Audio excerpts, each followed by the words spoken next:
This episode mentions suicide. If you or someone you know is struggling, please reach out to the National Suicide Prevention Lifeline. The number is 1-800-273-8255. Again, the number is 1-800-273-TALK.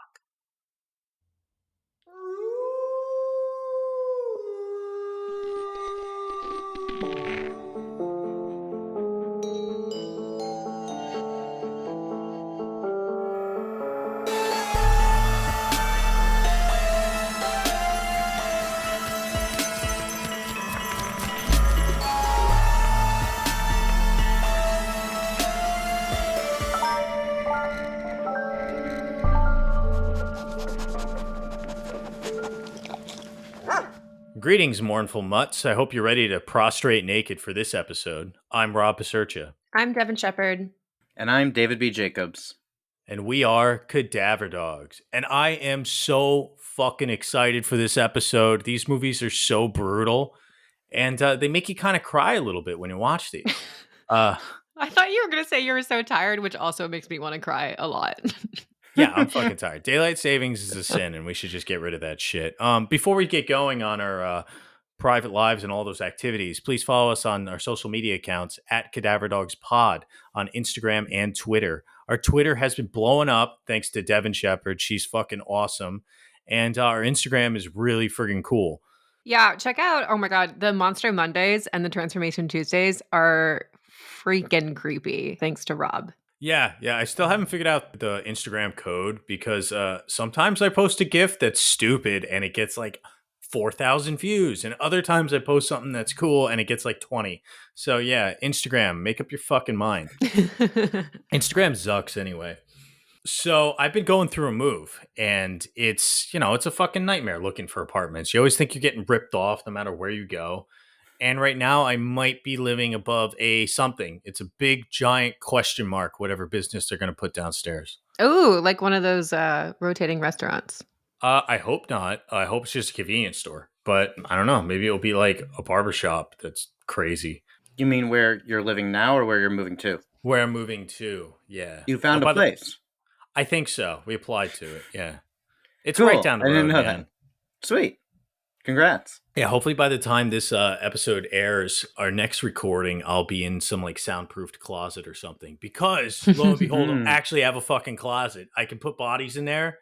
Right now, they're under the floorboards. They don't fit in the closet. That's always the thing about moving to a new apartment, like finding, I don't know, the stuff that people used to leave behind. Or I love when you look in other people's apartments and like you can see all their crap. Yeah, we looked at one yesterday and they like left behind this giant like dresser and stuff. Ooh, hell yeah. Yeah, we got so much free shit. I remember when I was moving out of my old place, the realtor guy came to take pictures, and it was just after our movie came out, and the director gave me a giant poster, and I placed it like right in the center of my living room, so it had to be in every single shot for the real estate listing. I was like, this is my grassroots marketing. That's awesome. That's how you like promote your movie. So I'm sure everyone's so interested in our real estate ventures. But why don't we get going? David B. Jacobs is going to explain our first film. After a long struggle with dementia, Annie's mother has passed. But Annie isn't really sad. Her mother was abusive and manipulative. They had a complicated relationship. Things change, however, when her children, teenager Peter and 13-year-old Charlie, a girl, go to a party where Charlie suffers an anaphylactic reaction to some cake. Guys, as someone who's allergic to peanuts, this is terrifying. Peter, who's high by the way, throws Charlie in a car and rushes her to the hospital. Charlie gasps for air, opens a window, sticks her head out just as Peter swerves to avoid some roadkill. Annie may not have cried at her mother's funeral, but things are different at her daughter's. After Charlie was decapitated by a telephone pole, Peter simply drove home, leaving Annie to discover the body the following morning. He was in shock. As the family struggles to cope and fight among themselves, Annie comes to meet a woman named Joan, who also lost her son and grandson. Joan helps Annie in her grief, but also shows her something exciting, a seance with which she may summon the dead. Annie gathers Peter and her husband Steve to show them what she's learned, appearing to summon Charlie's spirit, which greatly upsets Peter. But of course, this is a horror movie, and maybe that isn't Charlie. You see, Grandma Ellen was part of a cult before she died and worshipped the demon Paimon. for whom she'd bred her family as future hosts. Paimon desires a male body, but Grandma had only been able to place him in Charlie. Now the cultists are performing the ritual again, to move the demon into Peter. As Annie realizes what's happening and tries to stop it, her husband feels she's becoming severely ill and a danger to his son. Unfortunately, he bursts into flames. A few minutes later, a possessed Annie cuts off her own head with piano wire, and at last, the ritual is complete. Peter ascends into Charlie's old treehouse, where the cultists, Joan included, await. Hail Paimon. This is Hereditary, written and directed by Ari Aster, starring Toni Collette, Alex Wolff, Millie Shapiro, Gabriel Byrne, and Ann Dowd. Okay, I do have a lot of stuff to talk about, but you made me remember one thing, you being allergic to peanuts. So, the first thing that we see the first thing we see of Charlie is her eating a Hershey's, and I know, David, that those are not safe to eat if you have a nut allergy, Yes, right? they are. Oh, damn it. I was, like, so happy I and love proud of myself. I Hershey's. was like, "That is incorrect." No, I love Hershey's. Damn it. But the fact that they don't have an EpiPen on them is actually very weird. I mean, if it was just Charlie, like, yeah, okay, I go out without my EpiPen all the time. But if I'm with my mom, she has an EpiPen. And the fact that her mom didn't have an EpiPen is a little weird. I think it Yeah. fits. It fits the characters. Yeah, I don't trust Annie at all in this movie. Kind of everything she does is suspect. So she's all scatterbrained. She's obviously been through a lot. I'm not surprised that she doesn't have an EpiPen on her. She kind of seems like she's a little scatterbrained, and her mother just died, so she's kind of losing it. I'm more surprised the father, Steve, doesn't have it. I think this goes into a much larger conversation that we'll have later on that I'm curious your thoughts on. Yeah.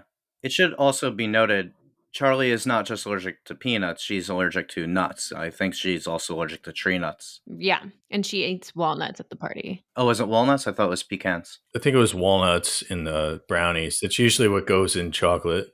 Really not important. Really Well, not they important. well, it seems like it was planned because they're cutting like a fucking mountain of nuts for this chocolate cake. Why would you put that many nuts in this chocolate cake? There's just mountains of nuts. Yes, Because they're teenagers. Yeah, I don't think the teenagers did the cake. I think it was planned. it's definitely a weird scene. Again, I think it goes into a much larger conversation that we're going to have later on. But I did want to ask the question of the title. I think it's a good place to start. So, what do you guys think is the meaning behind the title Hereditary? Right. So I think the obvious answer is that this curse or demon or whatever is being passed on through three different generations. You know, kind of like the mother's curse passed on to her children, passed on to their children. That's kind of the most obvious reason. I think there's probably more underlying themes that you guys might want to touch on. Wait, what is the mother's curse to you? Well, she's part of like a cult, so it's like the Paimon legacy is being passed on through generations, and Mm. it could be seen as like a possession being passed on through a legacy. I think some people even like argued that potentially the grandmother was possessed by Paimon. Oh, interesting. I always assumed that. We were reading some articles explaining it, and in those articles, they did not talk about the grandmother being possessed, but I always assumed that she had been. And he talks about her having dissociative identity disorder. I just read that as she didn't actually have dissociative identity disorder. She was possessed by Paimon, and Paimon would come out, and that would appear to be DID. And also the fact that they have to cut off Ellen's head. They're always cutting off people's heads when they're moving Paimon from one body to the next. So that implies to me that she was Paimon. So does that mean that Toni Collette's character Annie was possessed by Paimon at the end when she was flying Yeah. around and shit? Yeah. Oh, Yeah. that's kind of neat. I would argue, like, even earlier on, right? Because we get with the whole backstory where she says, my mom dressed me as a boy when I was growing up. Hmm. Oh, Oh, interesting. yeah, that is true. Oh, also, maybe when she invokes the spirit of Charlie, she's invoking Paimon into her own body. That's Right. like when Charlie's speaking through her. Yeah, and that makes sense. You do see the exact moment when Paimon takes over her body.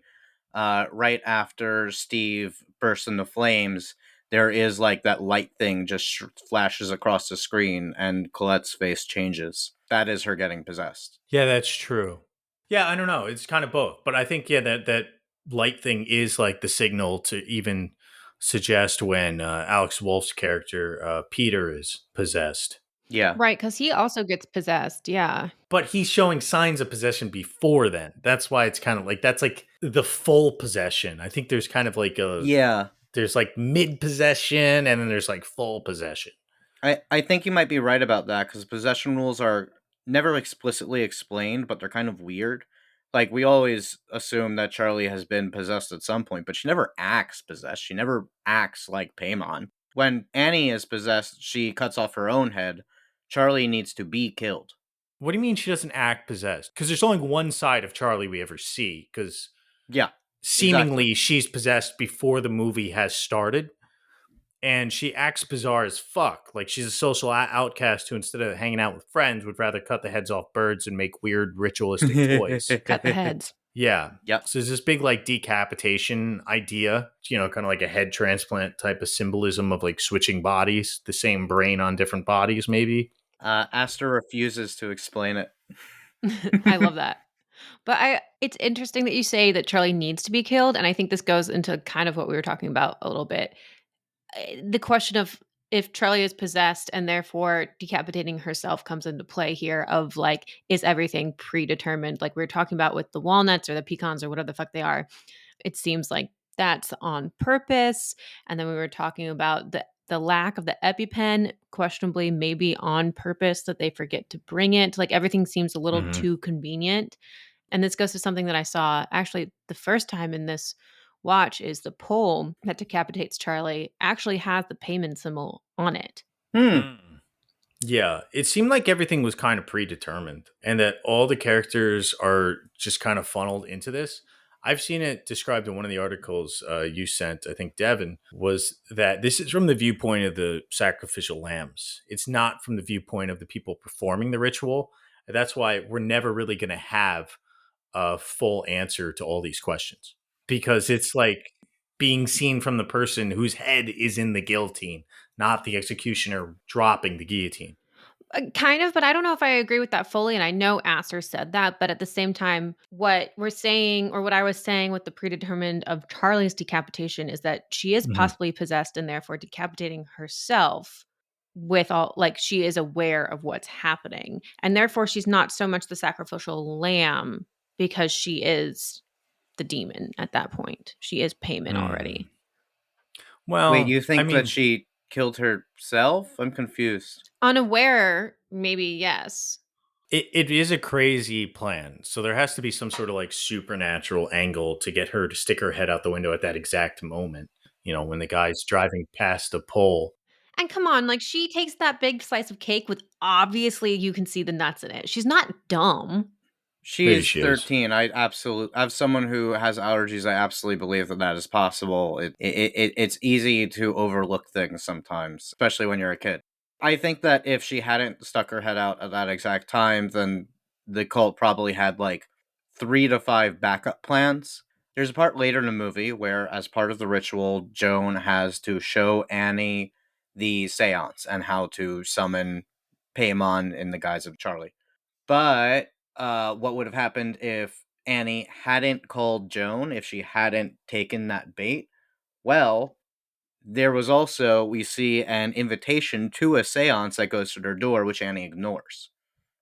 There were like multiple hooks being thrown at them so that they didn't need to take every hook, they only needed to take one. Right, that's interesting. And I mean, who's to say that Charlie would have even survived the attack, right? Yeah, Mhm. she probably wouldn't have if they didn't make it to a hospital in time, and it seemed like they weren't going to. Yeah. Well, she needs to be decapitated. So they would have had to like cut her head off after she died, which they did for the grandmother. Right. I mean, I don't know. All these are part of the ritual. Like even the like temporary possession that's happening. Like we're guessing that Toni Collette was possessed by Paimon, but we don't know. She could have been possessed by something else. I think it's likely that she was possessed by Paimon. But there's also the idea that they need to become the most vulnerable host. That's where that's seen in the writing text in the movie. That Yeah. Paimon needs to possess the most vulnerable one, and that's why kind of bringing up all this past trauma placed onto Peter, especially when he thinks about how in the past his mother almost burned them alive, which is fucking nuts. that's necessary in order to break down his ego and his psyche and make him vulnerable to the influence of Paimon. Mm, that's really interesting. So the mother in that case was priming him to be possessed. Is that what you're saying? Yes. I think it was unbeknownst to her. Yeah, because I think she also By the mother, I you mean Ellen, right? no, I'm actually saying Annie. Annie was kind of Oh, prepping him unbeknownst to herself, but I also wonder if Annie kind of accidentally over prepped herself and that's why she was the first possessed. That's interesting because I read it the opposite, but what you're saying makes sense to me, but I read it as more of a Annie is already possessed and when she's sleepwalking or in that instance when she's sleepwalking, that's when like herself comes through a little bit more because by killing them, she would be saving them from the demon and from the whole ritual. Not exactly. I don't think that killing yourself would end the ritual because I think at the end Peter dies when he jumps out the window because one of Paimon's abilities is to raise the dead. um, it said that Annie's brother, who is also named Charles, killed himself when his mother was trying to put people inside of him. Mhm. So, yeah, killing yourself before the ritual is complete does seem to stop it. All right, it has to be before it's complete though. If you kill yourself after it's complete, then Paimon needs a new host. No, because he dies and Paimon resurrects him at the end. We don't know when he dies. We don't, but He only fell true stories. He can easily survive that into yeah, grass. I don't think he died. it is in the text in the movie that one of his powers is to resurrect the dead. So it kind of seems like when he fell, he died and then he gets resurrected. Maybe Um, that's why you need to cut off the head. Maybe if you don't cut off the head, then Paimon doesn't leave the body. that could be Mm. true also. And Ari Aster was just like, big fuck you. I'm not going to tell you, but I know. I mean, I Yeah. guess so. Wow. Toni Collette doesn't even know, but she has theories. I think it's a head transplant thing, like putting the same knowledge on different bodies, but that's just my thought. What's Toni Collette's theory? Her theory is more metaphorical. Let me see if I can actually just find the quote real fast. So what Colette said was, "We're so attached to our bodies, we're so attached to the brain and the mind. They're like the control center, and that once you lose that metaphorically, you become nothing, and therefore you are able to give yourself over to this greater force." Hmm. Which I like because it ties into this idea of losing your mind, which is what this appears like. When Annie is going through her whole family history of mental illness, there is actually no definitive evidence that anyone in her family has had suffered from mental illness. Right. Grandmother's DID could easily be explained by Paimon possessing her. Her brother Charles is schizophrenia. The only evidence she gives of that is that he believes his mother was trying to put people inside of him, which she was. That's not a delusion, that was real. Hmm. Annie's own descent into quote unquote madness. You see her behavior, like you can kind of explain some of it, but it also does feel like there is a lot of justification for what's going on. She is not delusional in thinking that this ritual is going on. She is correct. It is real.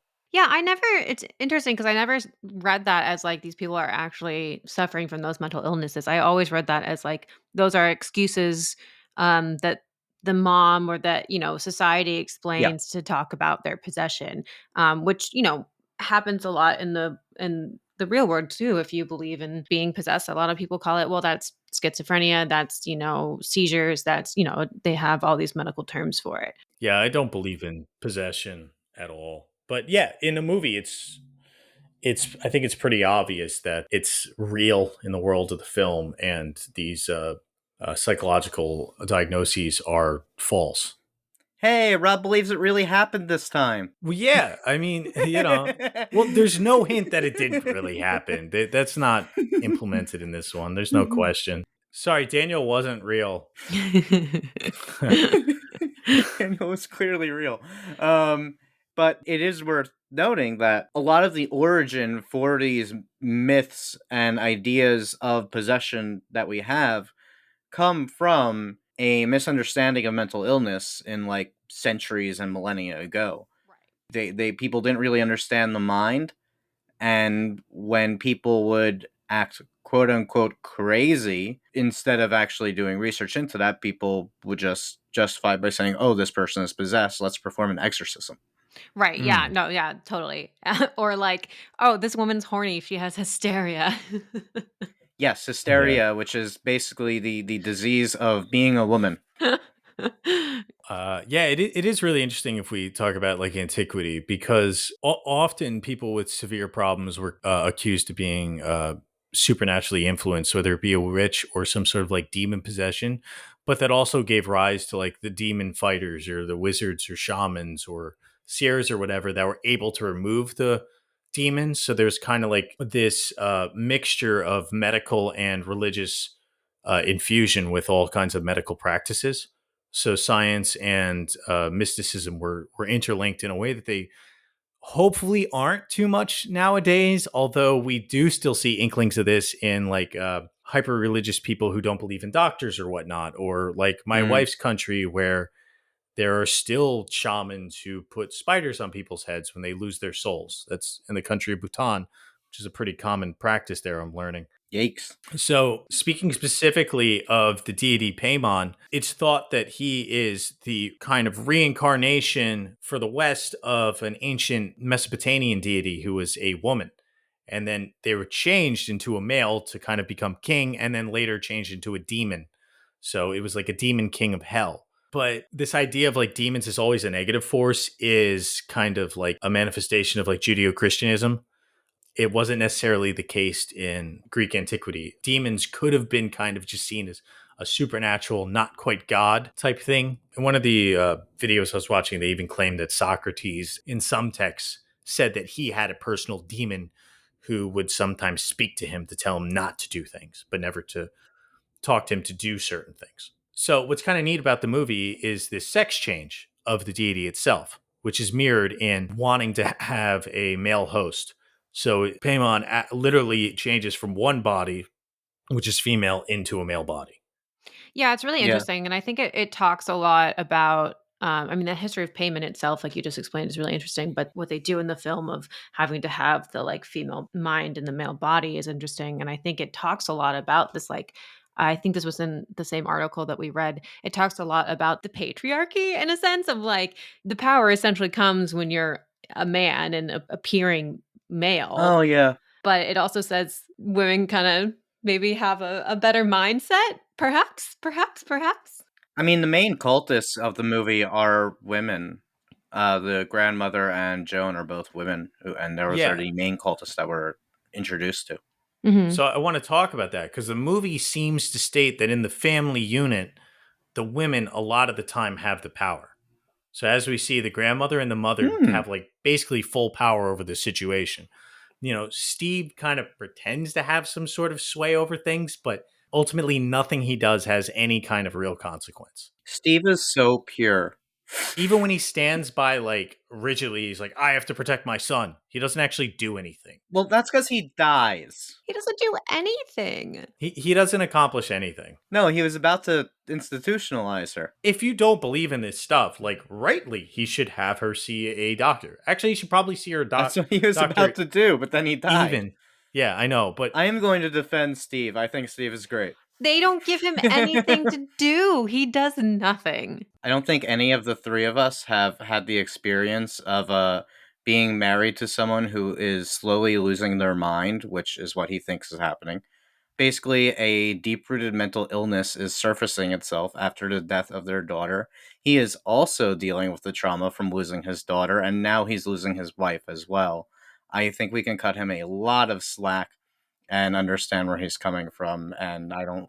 Yeah. I think it's wrong to be this hard on him. No, no, no, no. I agree with that. What I'm saying, is like the movie. We never get his point of view. We never see anything that happens with him. He does like small little things, but he's barely like a part of this family. mm.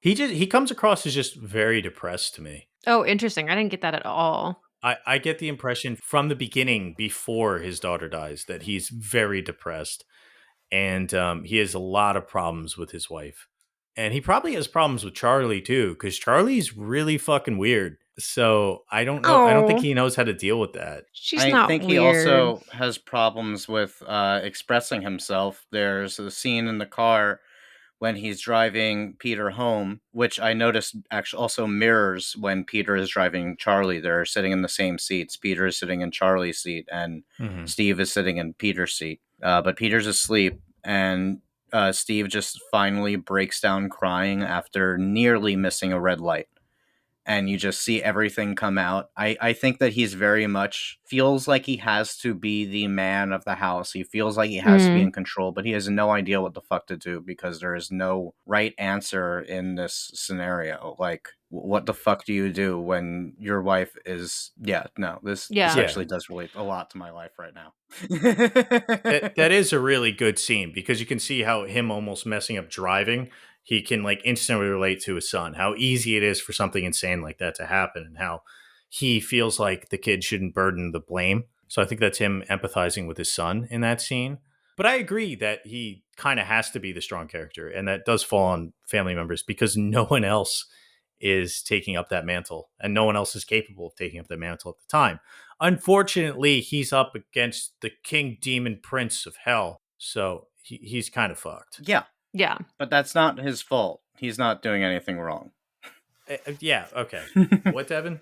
Oh, so something just like clicked in my mind because I was going over my notes on Paimon while we were talking about him, the demon. And so Paimon is the demon of art. And one of my questions while watching this movie was like, what is the purpose of Annie being an artist and Charlie also showing art as well? And I think that shows more proof that they are possessed by Hmm. Paimon because they are artists.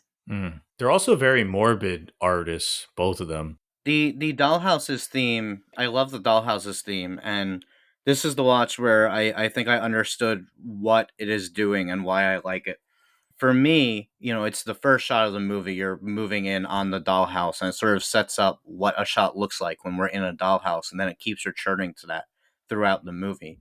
So it makes it feel like they are all literally dolls in a dollhouse that someone is manipulating, someone is controlling, and that they have no control over their lives.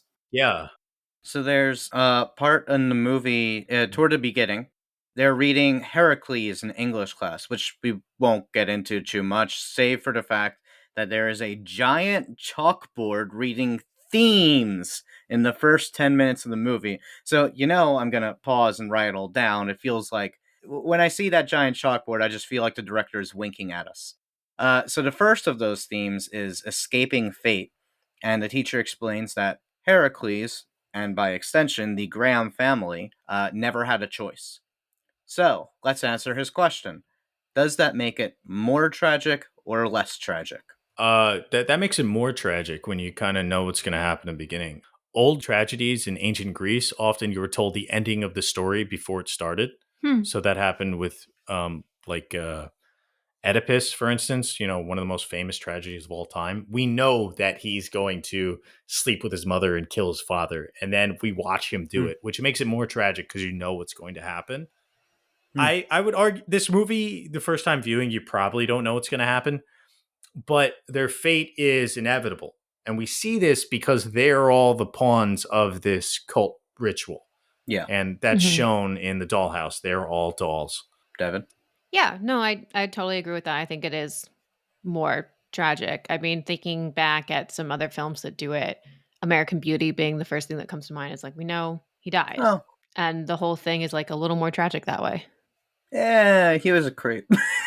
I know you don't like that. Yeah, I know, but Yeah, I mean, in the movie itself, that is the answer that they give. The person who finally answers the question says, if it's all inevitable, they never had hope. They were all just pawns in this horrible, hopeless machine. But personally, I actually kind of don't agree with that. And I'm not completely sure if the movie does. The characters all feel such an immense amount of guilt. Peter feels guilty for getting high. Annie feels guilty for forcing Charlie to go to the party in the first place. Steve feels guilty that he doesn't know how to handle the situation. They're not just suffering from grief, they're suffering from guilt. But if the tragedy is caused by these unseen forces, in this case the cult, Mhm. then neither Annie nor Peter are truly responsible for Charlie's death, maybe. It does alleviate that. I mean, I am a determinist myself, and to me, I find that it actually makes life a little bit easier. Well, isn't it more tragic that they never had a choice and they feel bad about it anyway? Well, they don't know that they never had a choice. Well, yeah, but that's what makes it so tragic is that they ultimately don't have a choice, but they think they have a choice and they feel guilty that they made the wrong choice when it's not actually their fault. Right. So tragically, they feel this immense guilt and they blame themselves, even though it's not their own fault and they shouldn't blame themselves, that the blame is lying elsewhere. So it's deterministic and it's cruel in that they don't understand their situation.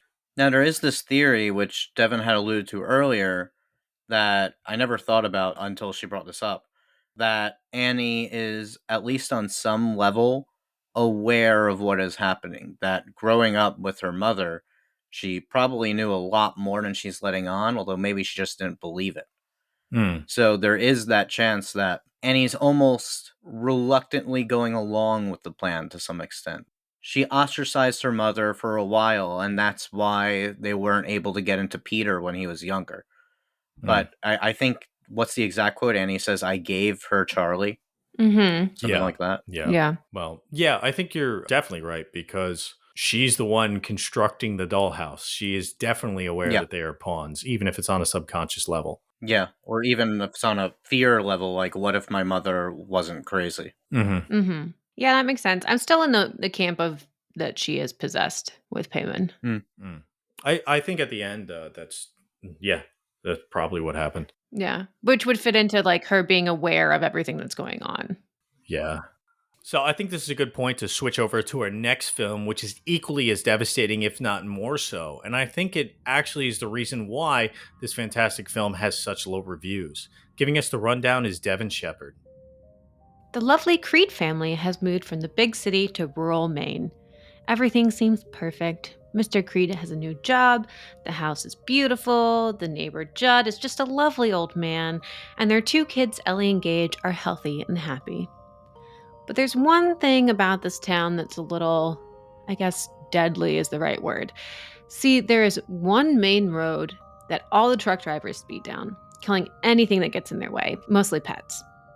A tradition of the town is to bury those dead pets in the pet cemetery located behind the Creed home. Very convenient. When Ellie's cat dies, Mr. Creed wants to avoid the conversation with Ellie, so their neighbor Judd takes Mr. Creed beyond the pet cemetery to a hidden Native American burial ground. Anything that's buried here, he says, gets brought back to life. And surely, after Mr. Creed buries the cat comes back to life. Tragedy then strikes the family when their son Gage is struck and killed by a truck.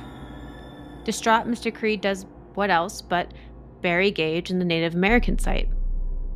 Gage comes back, but he's a little more evil. Gage goes on a murder spree, leaving Mr. Creed to then kill his only son.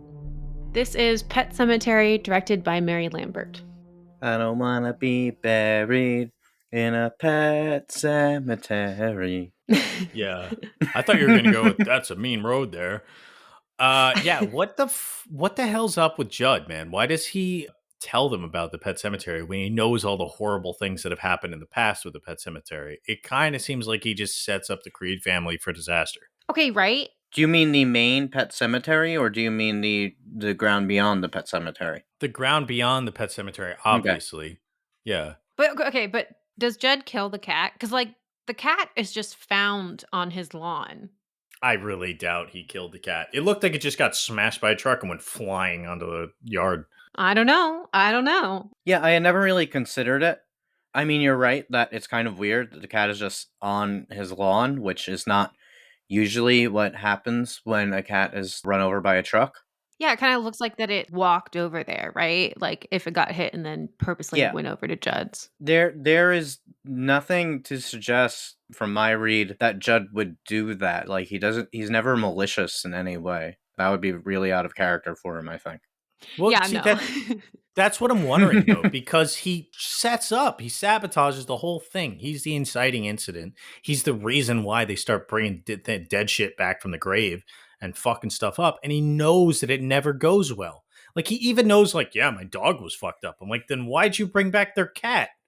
Yeah, no, and to go back to your original question, Rob, like I don't know. It's very confusing because Judd is, he brings them to the original pet cemetery in order to teach the kids about death, or not in order to, but he does then teach the kids about death. But then when the cat dies, he's like, I know you want to avoid this conversation with Ellie about her dead cat, so let's bring it back Mhm. to life.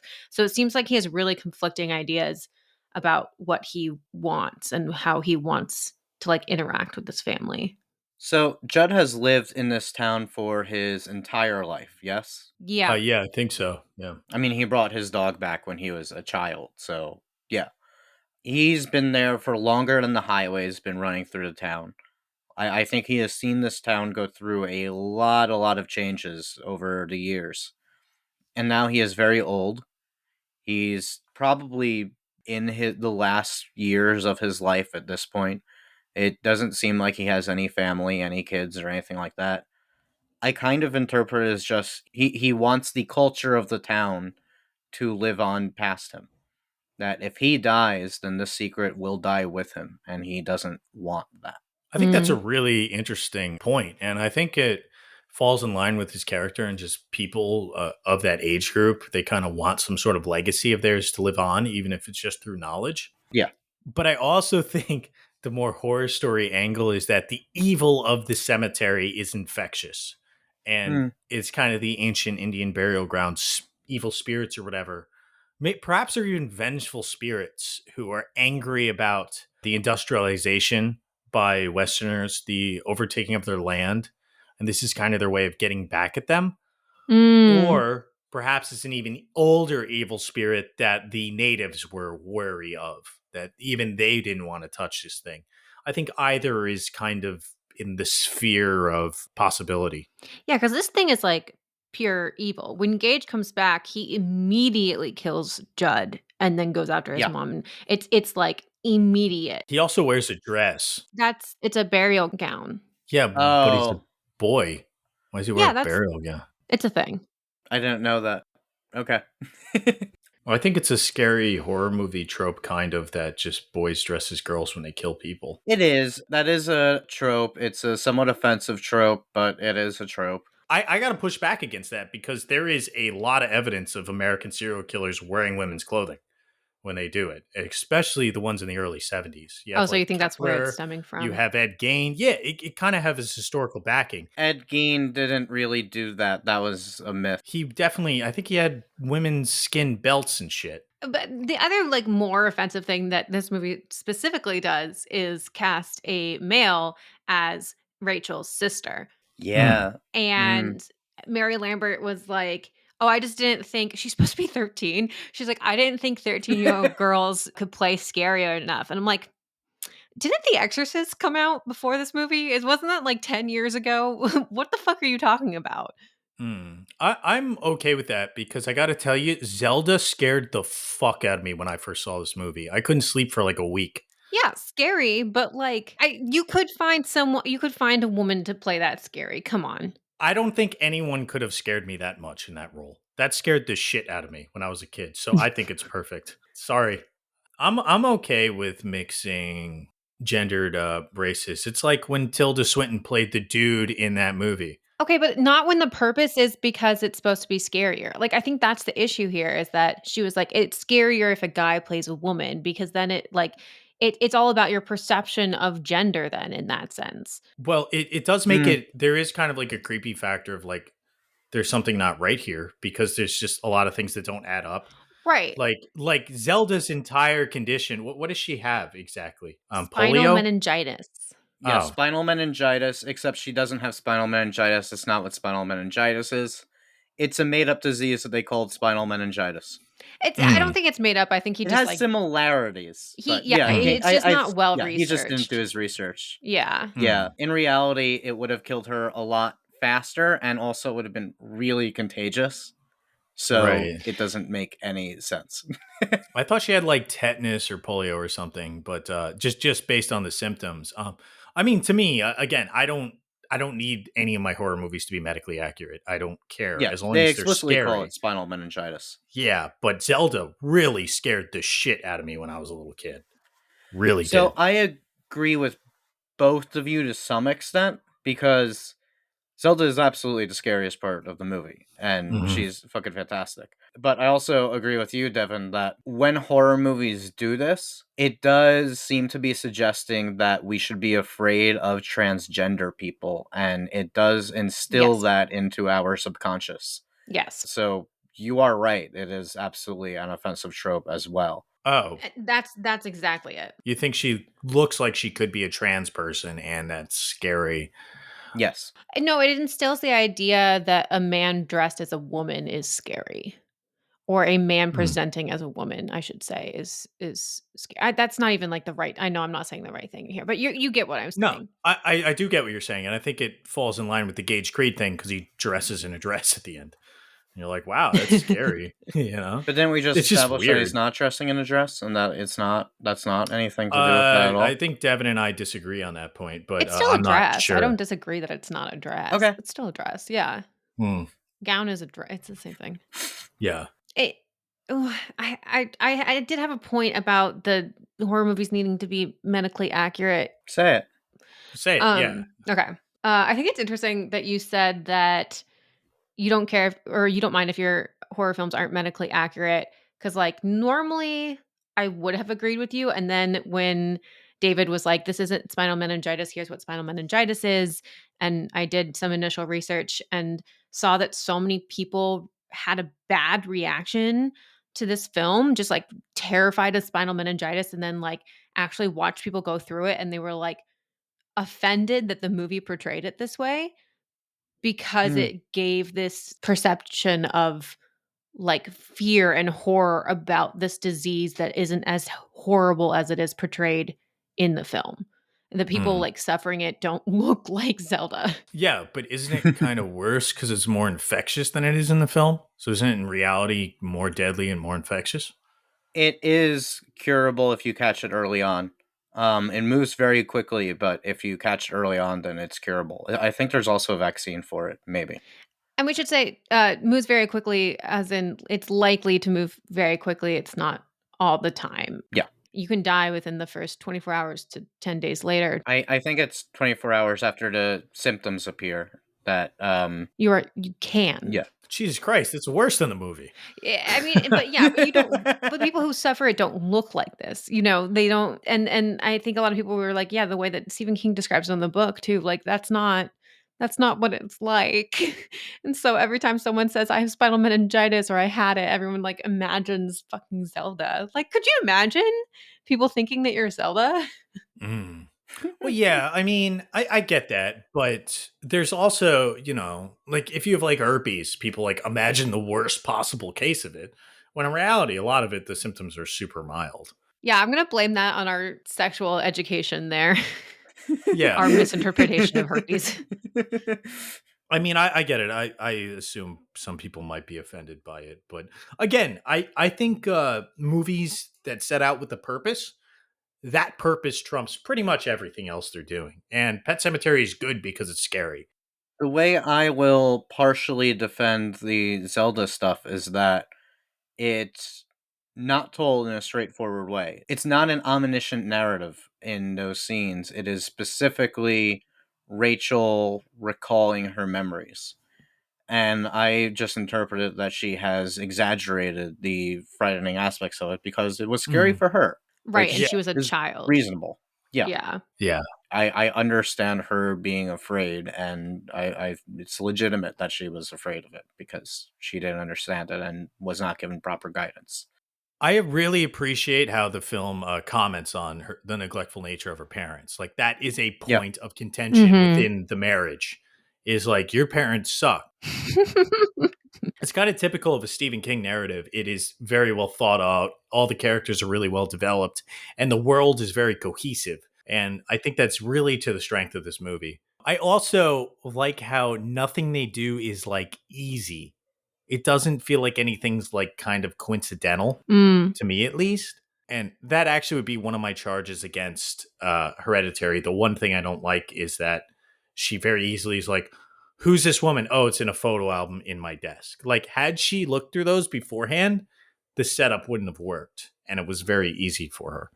Yeah, I agree that the world here is really robust without being too expository, and that I really Mhm. appreciate. I think to that credit, you know, this is Stephen King actually did write the screenplay. Is this the only screenplay that he wrote based off his own story? No, he's written a lot of screenplays based Okay. on his own stories. Okay. Yeah. I did not know that. But yeah, I totally agree. And I do like all the character decisions like you were saying, especially Rachel and Zelda's. I think that that reveal was really beautiful because it shows what David was saying was this thing that she feared so much, and it is the central fear I feel of this film, that she doesn't want to talk to her kids about death. She gets so angry when her husband Lewis brings up death around the child. She's like, "You have to promise that the cat's not gonna die." And she they, like, get in this weird little fight. She doesn't want her children to know about death at all. Yeah, I like the hyperprotective nature of her character. Is she though? Well, not wanting the kids to know about Well death, that's hyperprotective for sure. You should explain that. well, I think it's based on her fear. I think she's scared that the kids are gonna go down the same path that she went down, right? Yeah. She obviously is still traumatized from this. Which I Yeah. like that they have that explanation for it. I think without that, her character would be a little hard to sympathize with, but that really Mhm. helps a lot. Yeah, I didn't like her up until that point. Yeah. I I gotta tell you, one of the characters I have the biggest problem with is Lewis, the main character. And I don't think it's just because I think a lot of it is maybe his direction or his acting. I think he's supposed to be more arrogant than he is. Because I really get this Mm, vibe from the mm. script that he's supposed to kind of be this arrogant know-it-all type. Well, I mean, not completely like an asshole or anything, because I think he's still a nice guy, even though he makes some questionable decisions in the film. But his arrogance doesn't come off in his acting. It comes off in his decisions. I think that makes a lot of sense, actually. Yeah, I don't think any of the performances in the movie are all that good, except surprisingly for Gage, the 2-year-old kid. Oh my god, Mhm. incredible. But yeah, I agree that the acting is lacking. There seems to be this push though with the arrogance, like you were saying, this push against like city folk. This movie feels Mhm. like it kind of Mm. is just does not like the way that I'm gonna say city folk because I just love that phrase. The city folk are acting and kind of makes them feel a little haughty. Well, That's a good I way of like describing that it. because I think there's three levels of it. Because if we consider the Indian burial ground aspect, there's the level of like, look at these invaders coming and messing up our country from the Right. west. But then you look at the Yeah. town folk who are like, look at these city invaders coming in and messing with our little town. Although I don't really see the back and forth between the town folk and the city folk nearly as much. So there is also a sense of arrogance just in even moving here onto this highway. I mean, Mhm. they're literally talking about like, "Oh, we have to make sure our cat doesn't wander onto the highway." So it's not like they haven't considered the danger of this location. It is extremely dangerous to live here. Mhm. But that also ties into this whole idea of the city invading the rural areas, that like why is this fucking highway with these massive trucks speeding through this tiny town with children? Like there's no Mhm. signs, there's no red light anywhere. Like what the fuck? Literally, what the Yeah, fuck? Why is it like this? I know. Imagine like they just put a speed bump in and then just the movie doesn't happen. They should have a how it should have ended video for that. Just hey, I have a great idea. Why don't you just put a speed bump? That would be Rachel's character. She would come in from the city, be like, "Ah, I don't want to teach my kids about death," and like be a total Karen and like throw her arms up against the local government, be like, "We're putting in a goddamn stoplight here. Our children are gonna die." Towns change, and I think a lot of this is about this ancient evil, industrialization, and et cetera, et cetera. I Yeah, definitely I like the agree. industrialization read. And it's really interesting to me too that I love the read of Judd wanting to pass on this tale about the Native American burial ground. But it's also interesting that they kind of, I don't want to say maybe steal, but they like take, they take that tradition. It's because Judd is not Native American. We don't see Hmm. any Native Americans in this movie. So it's interesting to see, yeah, basically white people taking on this tradition that they've also pushed out before. How did Judd find the burial ground? You get the idea that it was passed on through generations, that it's like kind of a town secret. Yeah. That's the vibe I've gotten, that this thing goes way back.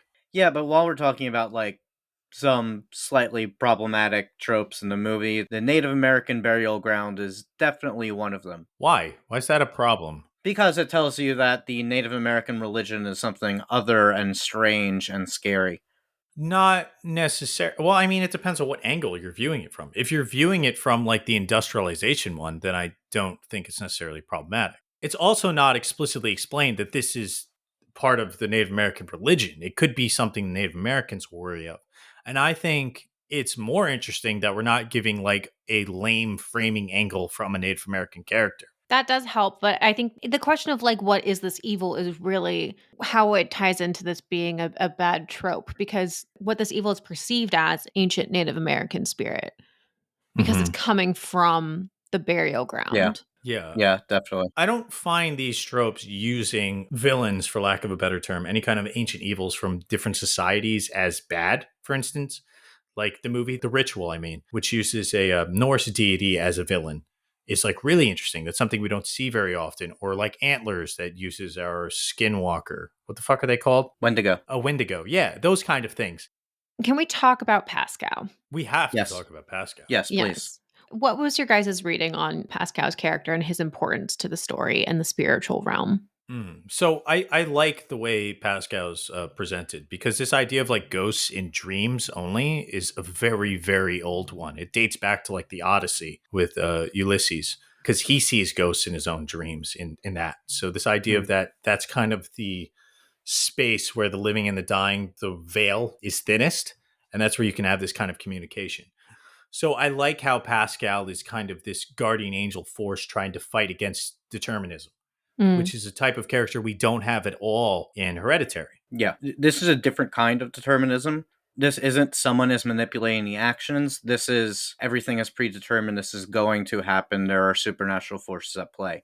We have the little girl, Ellie, not to be confused with Ellen, the grandmother in Hereditary, or should they be? That's a fan theory. Yeah, that's a fan theory. Ellie from Pet Sematary grows up and becomes the grandmother in Hereditary. Amazing. Love it. Love it. That's why the movie titles rhyme. That's amazing. That's so great. I love that. The ages totally work out. That totally makes sense. The prequel to Hereditary is the true sequel to Pet Sematary. Like it was always wrong. Yeah.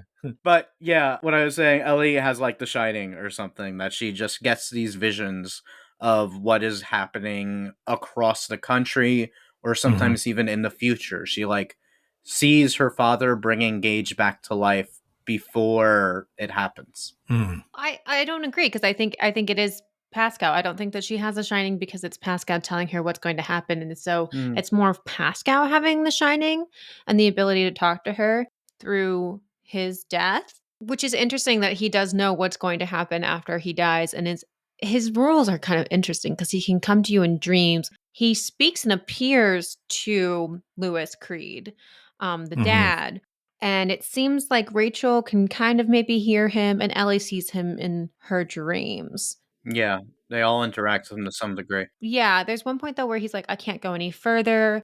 And it does imply though that there is something that there are rules, that he says he can't go further. So there is something that's telling him what's happening. Yeah, there is kind of this unexplained spiritual aspect to it that I really enjoy. And it's kind of an area that Stephen King was interested in a lot of his work, and particularly the idea of determinism, which we talked about in The Dead Zone. And that here it's more tragic because as much as Pascal attempts, there's nothing he can do. Because like Hereditary, they're kind of pawns, except they're pawns to fate in both cases. Now, if you were to consider that Paimon supposedly can see past and future, then you could say that his coming is also a force of fate. I disagree, because the existence of Pascal actually gives the characters agency, that they are now actively rejecting his warnings. So regardless of whether or not there was a free will aspect to it, they are more in control, even if it's fatalistic. That feels like they're more in control than they were in Hereditary. Right. But ultimately, it ends up being futile. So it kind of seems Pascal's like actions are. Yes, but it kind of feels like Pascal knows that this will probably fail, but he tries anyway. It's like him maintaining his humanity in death. You didn't touch on this in the summary, but at the end, Gage kills Rachel, and then Louis brings Rachel to the pet cemetery and buries her in the burial ground as well. And Pascal shows up, and he's like, "Dude, come on, we just went through this." And Louis is just like, he's acting like Herbert West from Reanimator. He's like, "Oh, well, last time I waited too long. Now I'm going to do it sooner, so it'll work this time." It's like, dude.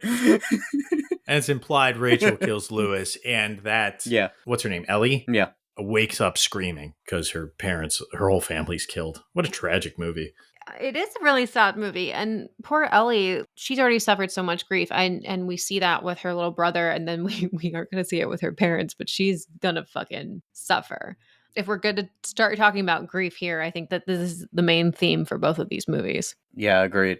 So I think we can start by going through the way that people typically frame grief. Is the you guys are familiar, I assume, with the 5 stages of grief, yes? Yeah. Yeah. Just say them again for our listeners, though. So this originated in the 1969 book On Death and Dying by Elizabeth Kubler-Ross. It's also called the Kubler-Ross model. And basically it says that when someone is processing a terminal illness diagnosis, yeah, that's right, not the death of a loved one, they go through 5 stages, which are denial, anger, bargaining, depression, and acceptance. However, this was actually based entirely on anecdotal evidence, and like I just said, it's not even actually about processing grief. It's about processing the diagnosis of a terminal illness, which still it's kind of grief, but not the death of a loved one. More scientific studies done in later decades have consistently found there's actually no basis for this way that we typically treat the proper way of grieving, that even as little as 11% of people actually follow this method. So the stigma can actually kind of do more harm by shaming the other 89% who are already in real pain. Even Kubler-Ross herself lamented the way her writing took over pop culture. That was never her intention, to make people feel like this was the only way. And I think both of these movies do a good job at breaking that down and showing that there are many, many ways to grieve. How do you guys feel? Yeah, I mean, there definitely are many ways to grieve, and I agree. We see a lot of it throughout these movies. I do agree that, the stages, that's the wrong way to look at grief, or Hmm. those exact stages. I saw them as kind of like categories for emotions. You know how like Yeah. they say we have, 5 emotions and any other emotion Mhm. fits into the subcategory of those, which is questionable, but Yeah. also like when you really break it down, yeah, that works. And that's kind of like how I read those 5 things. Not stages. We definitely see them in different extents to the movies, throughout the movies. Peter driving home after Charlie's death is just complete denial. The entire plot of Pet Cemetery is basically bargaining. Oh, weird. I saw that as denial. I saw Lewis's whole thing as denial that Gage was ever dead. Because he takes Gage out of the grave and talks to him and holds him like he's alive. Hmm. Well, I mean, I guess it's both. Yeah, I guess Yeah. that makes sense. Yeah, because he Yeah. bargains Well, for yeah, his he denies that life. he's dead. And at the end, when his wife dies, he's in denial that it's too late. Right. Yeah, definitely. It kind of goes like denial, bargaining, back to denial. Yeah. I think, for instance, yeah, like Steve's character in Hereditary seems to be the closest to acceptance of anybody. Yeah, I agree with that. Yeah. We did discuss that he likely suffers from depression, but I think that in terms of moving on from his daughter's death, he is the closest there. Wants to focus on helping his son instead. I would argue Joan is the most accepting of death and grief. Oh, okay, come on. Yeah. But we don't know if she's lying or not about the She's death of totally her. lying. She's 100% No. lying. Oh my I don't God, know if they're no. dying or if they're actually dead or not, her son and grandson. I would think it's likely she just lied about it. Oh, actually, Completely lying. yeah. You know what? I always thought it was true. And then now I remember when they're in the parking lot of the grocery store, she has the chalkboards in the trunk of her Yep. car. Yep. So it was very clearly not her grandchild's chalkboard. Oh, right. She just bought the chalkboard there. Yeah. That's funny. I never noticed that. That's great. That's a great Yep. find. I do think that there are also characters in these movies who don't fit into any of the 5 stages.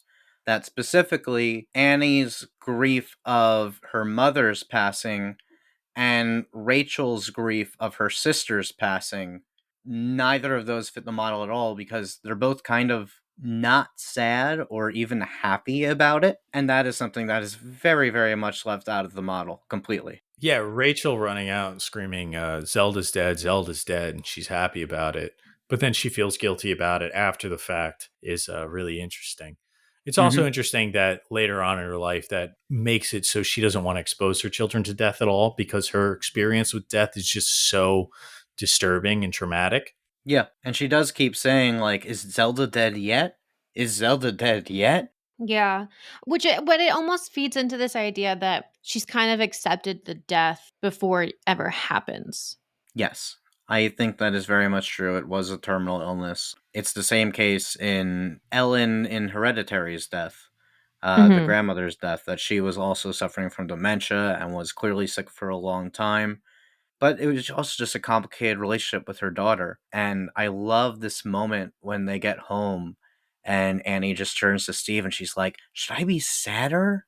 Right. There's a sense of relief there, which I think is totally, I mean, obviously it's acceptable, where you watch someone who is, I mean, I think we can say suffering. They're both dying. So there is a sense of like the relief of like being at peace or, like not having to suffer anymore, Yes. which is totally acceptable. And so many people go through, I think a lot of people start the grieving process at the diagnosis. The grieving process doesn't start when the person dies. We're going through it as we live. I mean, this model was meant to talk about terminal illness diagnoses, not the loss of a loved one. So that very much fits with that. Yeah. Basically, what I'm getting at is that there is no incorrect way to grieve. Right. Yes, of course. Unless you try to raise the dead, that's bad. Yeah, sometimes dead is better. Sorry, David. That's you can't say that because people have really bad ways of coping with grief that are damaging Okay, to yeah. themselves and to others. So, yeah, there might not be a correct way to grieve, but there are definitely bad ways to do it. Yes, that's completely Yeah. fair. There are unhealthy ways of failing to cope, but there is not one specific correct way. I think Steve is the one who says, like, you should just feel whatever you're feeling, and that's fine. And he is right. Hmm. Yeah. One of my favorite things about Pet Cemetery, and Rob, you touched on this before, is the way that Lewis explains grief to Ellie and the way that they talk about it, and the way that Mm, he says that you're allowed to create your own belief system about what happens after someone dies and how you want to grieve, essentially, which we see a lot. A lot of religions are born out of the fear of death and out of grieving. Specifically, spiritualism, which is an actual religion, it comes from grief, and it became really popular after the Civil War when, I think that was that the most deadly American war? So many people died. Yeah, by far. And a lot of America took up this spiritualist belief system that Mhm. life continues on after you die. And that's the basis of it. It is a Christian religion, not in fucking Hereditary, which pisses me off so much. They make it seem like a demonic cult. Like that's not what the religion is. Wait, but do they specifically call what is this spiritualism? They call it spiritualism. Yeah, but isn't that her lying to get her wrapped up into it? And isn't spiritualism kind of an umbrella term? Like there could be a religion called that, but you could say my spiritualism and yeah. be referencing Buddhism, Hinduism, Islam, like all of those are spiritual. You can, but what Hereditary does is when Annie's going through Ellen's things, there is a book called Spiritualism, and it acts like that's a fucking religion. And the whole thing about the religion of spiritualism does revolve around seances. Mhm. I mean, they are performing seances. Yeah. It touches exactly on the religion, Well, aren't Satanists technically Christian? but the spiritualists aren't Satanists. They don't worship demons. Yeah, I'm just defending the film here. I think it's okay to kind of frame this offshoot religion in terms of kind of this satanic cult because it's not, I don't think it's framing the entire religion in that way. Because watching the film, I didn't even realize they were referencing this religion. I didn't realize they were referencing a religion either, and I think you have a very different experience with this, Devin. So can you just elaborate on it a bit more? Just that it is an actual religion, and they seem to be demonizing it in the film. It is a religion that's the only thing in like addition is that they believe in like a spiritual afterlife, and you're able to like talk to these spirits. It's basically the whole idea of this new wave of seances that came about in the mid to late 1800s and continues on to this day.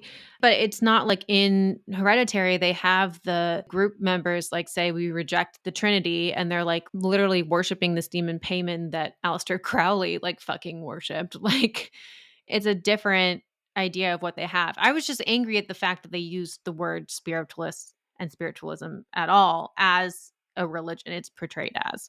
Mm. Don't you think that's her Yeah. lying though? Like trying to present it this way to kind of Yeah. comfort her? That's an I interesting did. take. I didn't take it as like the whole seance was fake, but maybe you are right that the whole seance is fake. Well, I don't think the seance is fake. The seance isn't fake, it's just not what it's presented as. Joan tells Annie that this will summon her daughter Charlie, but it's actually summoning Paimon. She doesn't tell her what the text means. She says, "Oh, I don't know what it means, but it works." And literally, Paimon is in the text. Like, it's just doing a completely different thing than Annie thinks it's doing. Doesn't it bring back Charlie though? Because Charlie is technically Paimon, but also Charlie at the end does come back. Yeah, I think both those Mm. things are true. I don't think so. Because Charlie is not Paimon. Charlie had Paimon in her, but she is not Paimon. Yeah, I don't know. I don't think it's explicitly clear either way. But it is interesting that at the end, when the spirit goes into Peter, they call him Charlie to begin with. So, like, Yeah. whatever transferred from one to the other still had Charlie. So, whether that's just Payman's confusion, I think, within the realm of resurrecting themselves in the beginning, I think that might be part of it. So I have a kind of weird theory that never occurred to me until this rewatch. I am not convinced that the ritual worked because Peter, when he is allegedly possessed, never speaks. He never says anything. He kind of looks the same as he did after Charlie's death when he was in shock. And I think there is a potential read of this where that's actually still Peter and everyone just assumes the ritual worked. Interesting. Doesn't he go though? Yeah, he does. Does he? Yeah. Yeah, he definitely starts clicking. And we also see the spirit go into him. We never received confirmation that the ritual actually worked, that finished. Sure. I'll give that to you, but I mean like it makes the film so much weaker. Yeah, I think when he clicks, that's our confirmation. But it does tie in a bit because a lot of the possession and whatnot also ties into the metaphors for grief. That I'm reading Peter's response this way because his potentially being possessed by Paimon is in part a metaphor for him just completely shutting out the world after seeing his entire family getting slaughtered. Mm. Annie's possession after seeing Gabriel burn in front of her is similarly plays as a reaction where she's just had enough and she's finally just shutting down. Her possessed death kind of plays like suicide. Yeah. So a little bit tangential, but I think Pet Sematary has an interesting point on this as well. We were talking about how Lewis tells Ellie about how he believes that after someone dies, we do go on. He doesn't say heaven or anything like that explicitly, just that there is some afterlife. He believes that our soul continues onward. But then he brings Gage back. So either he doesn't really believe what he told Ellie, whether he realized it or not, or his act of bringing Gage back is completely self-motivated. That it's not for Gage's benefit, it's for his own. I think it's the second one because I think it doesn't go against his belief. His belief is that the spirits do continue, right? And in order to bring Gage back, he would have to believe that the spirit would come back into Gage. So I don't think that goes against his belief there. But I do agree that it is entirely self-motivated, that he's trying to end his grief and he thinks this is the solution. He's in denial. I mean, that's really, yeah. It's interesting because then all the resurrections in Pet Sematary, none of them are about helping the people who died. They are all about helping the bereaved. Right. Yeah, definitely. And I think they even say that when they bring the cat back, that it's like she's too young to learn about death or whatever. But yep, it doesn't seem like they're bringing the correct soul back. It seems like they're being possessed by evil, whatever's taking them over. Definitely. Or the more cynical one would be that wherever their soul went is turned them evil. That's what happens in the remake. Yeah, but I think Pascal kind of rebuts that point. Yeah, that's actually a good point because I think what we're missing from the belief system of the characters is what they think the spirit's going through. Lewis doesn't know where Gage was, if he was in a better place or a more worse place. But I think what you said, Rob, was Mhm. really interesting, is that we get maybe a clear sense that there is an okay place, at least, that Pascal is part of. I A almost said medium Paimon. place. A medium place. He's It's a limbo. medium place. Well, wherever. I mean, we don't know where Pascal went. He could have gone someplace awesome, but he definitely has come back for this purpose to try. I don't get the sense that he's stuck in purgatory. I get the sense that he's there by his own volition. I get that sense as well. Yeah. Okay, so I think it's a good point now to go to my favorite part of the show, which is the bone review session, where we review each film on a 1 through 4 bone rating system with half bones in between. Starting us off this week with Hereditary is David B. Jacobs. Dope. This movie's fantastic. I feel like when I'm not watching a movie, I tend to rate it lower because I just get so bored of everyone talking about it all the time. It's a very overexposed movie. But watching it again, I'm just completely mesmerized, absolutely into it. Don't give a shit what anyone says. The movie's fantastic. I love that the conspiracy is never fully laid out. There are so many horror movies that just completely fall apart when they're explained. So it's really cool that this one ends like pretty much right before that part. Like the final monologue is a little bit much, but whatever. I love all of the realistic crying that both Toni Collette and Alex Wolff are like ugly when they cry, and they sound like real people and they act like real people, and it's just such a fantastic meditation on all the different ways that people grieve. I'm giving this 3.5 bones. Wow. Fuck. Okay. Um, I'll go next. I have such a complicated relationship with this movie. I really, really hated it when I first saw it. I think upon the second viewing, it's been some years talking about it with you guys, doing a lot of research. I've completely like come around a little bit more. I'm gonna have to like reevaluate it again after our talks about the spiritualist aspect, because I was just so angry how they portrayed it in the film. But maybe I do agree with you guys a little bit more that maybe they're just using it as they're not actually spiritualists, which would change my opinion. The filmmaking is okay. I remember first thinking it was very, very, very like copycat, and now I see it as a little more unique. Definitely, the director does a really good job of showing the themes through the craftsmanship, which I really respect. I think there are a lot of pitfalls. It being a directorial debut, there always are. The acting is just so good. It's really, really good. Toni Collette's fucking incredible. Alex Wolff is fucking incredible. I will give it 2.5 bones because that's where I was before. That might raise up a little bit more, I think, as we keep re-examining. Rob, what about you? I'm more with David on this one. I think this movie's really, really good. I just, I feel like the ending is probably the best part. On a rewatch, so much of it just lies on the performances, which are great, and the directing, which is very like thick in atmosphere. It's unsettling. I don't know how scary it is. And the whole like possession cult thing, I feel like isn't the most interesting plot. It's all in the execution. I am really back and forth between 3 and 3.5 bones. I think I'm going to go 3.5. I really like this movie a lot.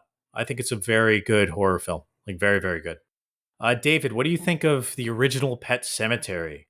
So I want to do this by comparing the two death scenes of Charlie's death and Gage's death. So in Charlie's death, you have this like the music all cuts off. After she dies, there's just this long pause, and we just hold on Peter in shock for like 30 seconds or something. In Gage's death, the music swells up, the camera goes all crazy dramatic, and Dad literally just shouts no like he's Luke Skywalker. And it's like, it's so campy, and I'm sorry, I do not feel that impact at all. I do not care that Gage died. I think mostly because of the way the scene is shot. It just loses all its impact.